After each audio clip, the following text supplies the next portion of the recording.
Hello guys. तो हम आज के टॉपिक में देखेंगे ओपन मार्केट ऑपरेशन। पिछले वीडियो में हम देख के आए हैं bank rate, reverse repo rate.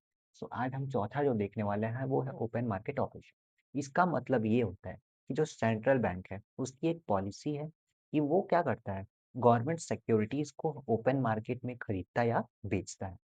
Open market operation affect the cash reserve with the commercial bank and the overall availability of credit। जो ओपन मार्केट ऑपरेशंस का इफेक्ट होता है वो क्या करता है, कैश रिजर्व जो हम कमर्शियल बैंक के पास है वो और उसके पूरे ओवरऑल क्रेडिट पे क्या करता है, इफेक्ट करता है।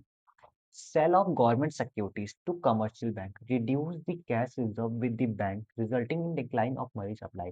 जब हम गवर्नमेंट सिक्योरिटीज को बेचते हैं मार्केट में तो जो कमर्शियल बैंक पे इफेक्ट पड़ता है कि वो क्या करता है, रिड्यूस कर देता है कैश रिजर्व को, और मनी सप्लाई क्या होता है हमारा, कम हो जाता है, डिक्लाइन हो जाता है। और जब हम गवर्नमेंट सिक्योरिटीज को परचेज करते हैं जस्ट उसका उल्टा, बैंक रेट जो होता है वो इंक्रीज हो जाता है। सेंट्रल बैंक की जो सिक्योरिटीज होती है बैंक रेट इंक्रीज हो जाता है और उसका कैश रिजर्व भी क्या होता है, इंक्रीज हो जाता है मनी सप्लाई में। ठीक है, तो यही था ओपन मार्केट। एक बार और देख लेते हैं। ओपन मार्केट का टोटल मतलब होता है कि एक पॉलिसी होती है सेंट्रल बैंक की कि वो क्या करता है, गवर्नमेंट सिक्योरिटीज को मार्केट में खरीदता है या बेचता है।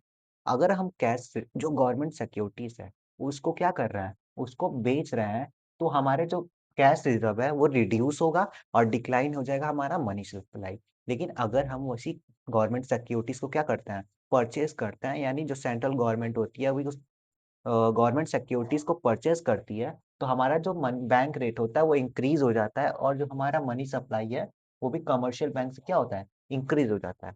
ठीक है, अब हमारा जो पांचवा है वो है मोरल फ्यूजन। मोरल फ्यूजन में क्या होता है, जो सेंट्रल बैंक होता है वो क्या करता है, कमर्शियल बैंक को एडवाइस करता है, उसको रिक्वेस्ट करता है कि वो क्या करे, जो भी मॉनेटरी पॉलिसीज है सेंट्रल बैंक के द्वारा, जो भी मॉनेटरी पॉलिसी सेंट्रल बैंक ने बनाया है वो उसको फॉलो करे।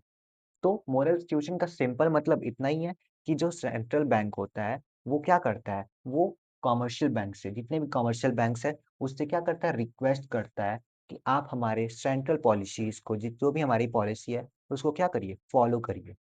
The central bank can use its moral influence and pursue the bank to restrict the money supply। जो सेंट्रल बैंक क्या करता है, इसको एक मोरल इन्फ्लुएंस की तरह यूज करता है और क्या करता है, रेस्ट्रिक्शन लगाता है, कुछ रेस्ट्रिक्शन होता है मनी सप्लाई के रिलेटेड, जो हम सेंट्रल बैंक जो होता है वो कमर्शियल बैंक पे लगा देता है। It is exercise through discussion, speeches and advices. ये किस तरह होता है, ये सेंट्रल बैंक पहले क्या करता है, डिस्कशन करता है, फिर उसको कुछ लेटर्स लिखता है, कुछ स्पीचेस देता है, एडवाइस देता है।